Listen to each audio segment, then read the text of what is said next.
Class 9th social science के students का मेरे चैनल चारू चंद्र पर स्वागत है। आज मैं आपके लिए लेके आया हूँ लोकतांत्रिक राजनीति का फर्स्ट चैप्टर, लोकतंत्र क्या, लोकतंत्र क्यों। ये हमारा जो चैप्टर है उसका शीर्षक है। तो स्टूडेंट, पहले हम इसमें लोकतंत्र का अर्थ और लोकतंत्र की परिभाषा, इस कॉन्सेप्ट को क्लियर कर लेते हैं कि लोकतंत्र क्या है, इसकी क्या परिभाषा होगी या लोकतंत्र किसे कहते हैं। तो इससे पहले आपको मैं बता देना चाहता हूं कि वर्तमान में हमारा देश जो भारत है उसकी जो शासन प्रणाली है वह लोकतंत्रात्मक शासन प्रणाली है यहाँ पर, ठीक है। और भारत दुनिया का सबसे बड़ा लोकतांत्रिक देश है। हालांकि जो जनसंख्या की दृष्टि से भारत से अधिक जनसंख्या चीन की है और भारत जनसंख्या की दृष्टि से दूसरे पायदान पर आता है, लेकिन गौर करने की बात है हमारा जो पड़ोसी मुल्क चीन है वहाँ पर लोकतंत्रात्मक शासन प्रणाली नहीं है। तो दुनिया का सबसे बड़ा लोकतांत्रिक जो देश है वह भारत है। तो सबसे सरल रूप में मैं आपको यहाँ पर लोकतंत्र का अर्थ बताऊँगा। तो जो लोकतंत्र है इसमें दो शब्द हैं, लोक और तंत्र। जो लोक शब्द है वह संस्कृत शब्द से बना है।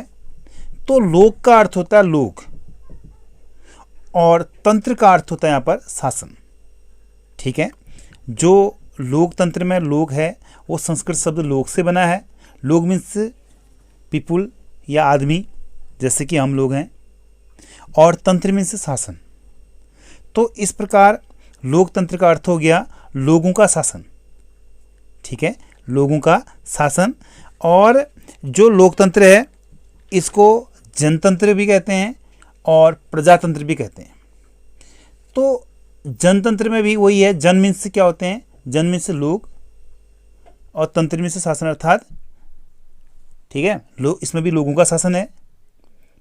और इसी प्रकार प्रजातंत्र है, प्रजा मीन्स भी जनता होती है, प्रजा की श्रेणी में लोग आते हैं। तो इस प्रकार के जो सब ये मिलते जुलते शब्द हैं लोकतंत्र के, ये इन शब्दों को हमने क्लियर कर लिया है। जैसे लोकतंत्र को जनतंत्र भी कहते हैं, लोकतंत्र को प्रजातंत्र भी कहते हैं, इसको अंग्रेजी में डेमोक्रेसी कहते हैं, ठीक है।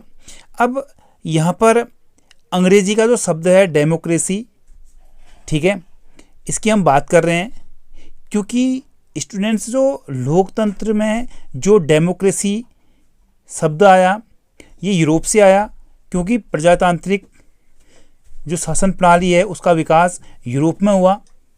तो अंग्रेजी में लोकतंत्र को डेमोक्रेसी कहते हैं और यह शब्द यूनानी जो भाषा है, यूनानी अर्थात जो ग्रीक भाषा के दो शब्दों से बना है, डेमोस और क्रेसिया। प्रथम शब्द डेमोस का अर्थ होता है जनता एवं दूसरे शब्द क्रेसिया का अर्थ होता है शक्ति, ठीक है। तो शक्ति को हम सत्ता के रूप में भी लेते हैं। तो अतः इसका शाब्दिक अर्थ है जनता का शासन या जनता की शक्ति या जनता की सत्ता। अतः लोकतंत्र शासन प्रणाली का वह स्वरूप है जिसमें शासन की संपूर्ण शक्ति जनता में निहित होती है। तो यदि हम इसकी परिभाषा की बात करते हैं तो इसकी जो परिभाषा है, इसकी परिभाषा जो दी और जो लोकतंत्र की सबसे लोकप्रिय परिभाषा मानी जाती है, इसकी परिभाषा देने का जो श्रेय है ये जाता है आपका अब्राहम लिंकन को, ठीक है। लोकतंत्र की जो सबसे पॉपुलर जो परिभाषा है उसको देने का जो श्रेय जाता है वो अब्राहम लिंकन को जाता है। अब्राहम लिंकन अमेरिका के 16वें राष्ट्रपति थे और इनके द्वारा लोकतंत्र के बारे में कहा गया कि लोकतंत्र जनता का, जनता के लिए और जनता द्वारा शासन है, ठीक है। लोकतंत्र क्या है, लोकतंत्र जनता का, जनता के लिए और जनता द्वारा शासन है, ठीक हो गया। तो ये जो लोकतंत्र है इसमें इसके दो मुख्य प्रकार हैं, प्रत्यक्ष लोकतंत्र और अप्रत्यक्ष लोकतंत्र। प्रत्यक्ष लोकतंत्र में जनता प्रत्यक्ष रूप से शासन के कार्यों में भाग लेती है और नीति निर्धारण करती है, नीति को लागू करती है। ठीक है, और यह शासन प्रणाली बड़े देशों में लागू नहीं हो सकती है, क्योंकि बड़े देशों में प्रत्यक्ष लोकतंत्रात्मक शासन प्रणाली का संचालन नहीं किया जा सकता है।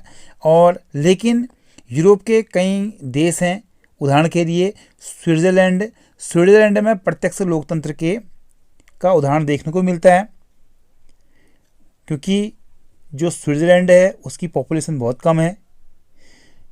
अब बात करते हैं भारत जैसा जो देश है, वहाँ पर प्रत्यक्ष लोकतंत्र जो शासन प्रणाली वो लागू नहीं हो सकती है। भारत जैसे देश में अप्रत्यक्ष या प्रतिनिध्यात्मक जो लोकतंत्र है वो यहाँ पर कायम है, क्योंकि यहाँ पर जनता प्रत्यक्ष रूप से शासन का संचालन नहीं करती है और जनता अपने पसंद के प्रतिनिधि को चुनती है और प्रतिनिधि ही क्या करते हैं, प्रतिनिधि ही शासन तंत्र का संचालन करते हैं। तो इस प्रकार भारत जैसे देश में अप्रत्यक्ष लोकतंत्र है या प्रतिनिध्यात्मक लोकतंत्र है। ठीक हो गया। और लोकतंत्र के बारे में कई लोकतंत्र के पक्ष में और लोकतंत्र के विपक्षी में कई तर्क दिए जाते हैं। यदि लोकतंत्र के पक्ष की बात, लोकतंत्र के गुणों की बात करें या इसके पक्ष में यदि हम तर्क दें, तो ये शासन प्रणाली समानता पर आधारित है और ये शासन प्रणाली लोकहित पर आधारित है। ठीक है, क्योंकि लोकतांत्रिक सरकार लोकहितकारी होती है और सरकार जनता द्वारा चुने गए प्रतिनिधियों द्वारा संचालित होती है। इसलिए शासक लोग साधारण जनता के हितों का पूरा ध्यान रखते हैं और इसमें स्वतंत्रता की भावना नहीं होती है। समानता, स्वतंत्रता, बंधुत्व लोकतांत्रिक शासन प्रणाली के महत्वपूर्ण गुण हैं। यदि कुछ इसके विपक्षी में तर्क भी हैं, क्योंकि लोकतंत्र में नेता बदलते रहते हैं, इससे शासन प्रणाली में अस्थिरता पैदा होती है और लोकतंत्र का मतलब सिर्फ राजनीतिक लड़ाई और सत्ता का खेल माना जाता है। इस प्रकार के कुछ दोष लोकतंत्रात्मक शासन प्रणाली के बारे में बताए जाते हैं। तो स्टूडेंट्स, आज का ये टॉपिक यहीं तक है और यदि आपको ये टॉपिक पसंद आता है तो आप मेरे चैनल को सब्सक्राइब कर सकते हैं। धन्यवाद।